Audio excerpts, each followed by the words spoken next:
దిల్రాజు అన్న ఖచ్చితంగా చెప్తున్నా. ఇందాక సినిమా చూసిను చెట్టు కాదన్నా, మామూలుగా లేదు సినిమా అన్న. కాకరకాయ తింటే చేదు, నితిన్ నాకు ఎదురే లేదు అన్న. పడుకుంటప్పుడు చెప్తారు గుడ్ నైట్. ఈ సినిమాలో ఉంది వేరే లెవెల్ ఫైట్. ఒక్కరు ఉంటే వస్తుంది బోరు. ఈ సినిమాలో ఉంది జోరు అన్న. ఈ సినిమాలో మొత్తం ఫారెస్ట్లో తీస్తారు అన్న. మామూలు లెవెల్ ఫైట్ వేరే లెవెల్ ఉంది.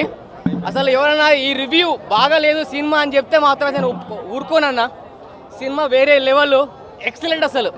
అసలు అన్న శ్రీరామ్ అన్న అసలు డైరెక్టర్ ఏం తీసిన సినిమా అంటే అసలు ఎక్సలెంట్. అసలు ఈ సినిమాలో చాలా బాగుంది. ఒక నిమిషం ఆగు అన్న, ఒకటి చెప్పాలన్నా. ఈరోజు చెప్తున్నా, జెంట్స్కి చెప్తున్నా, ఈ సినిమాలో లయ ఒకటి చెప్పిందన్న.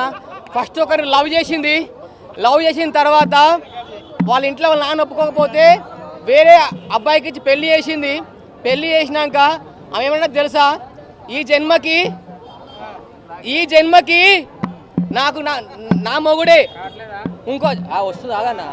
ఈ జన్మకి నా మొగుడు అంటే ఇంకో జన్మెత్తి ఆ మొగంతో సర్దుకపోయింది. చెప్పేది ఏంటంటే ఈ రోజులల్లా లవ్ చేసి ఎవరైనా పెళ్లి చేసుకుంటారు కదా, అంటే వేరే పెళ్లికి ముందు ఎవరైనా లవ్ చేయని ప్రాబ్లం లేదు. పెళ్లి చేసుకున్నాక మాత్రం మొగడిని బాగా చూసుకోండి. మొగడే దేవుడు. గతంలో జరిగింది లవ్ చేసింది పక్కకెట్టండి. పెళ్లి చేసుకునే వాళ్ళ తమ్ముడు సినిమాలో ఉంది, లయ చేసింది గత జన్మ ఉండి మోనా చూసుకోండి. కానీ సినిమా మాత్రం వేరే ఉంది. ఇంకొకటి చెప్తున్నా, ప్రతి ఒక్కరూ థియేటర్కి వచ్చి మూవీస్ చూడండి. ఎందుకంటే చాలా కష్టపడి మూవీస్ చాలా బాగా తీస్తారు. ఎన్నో కోట్లు characters build like villain character కానీ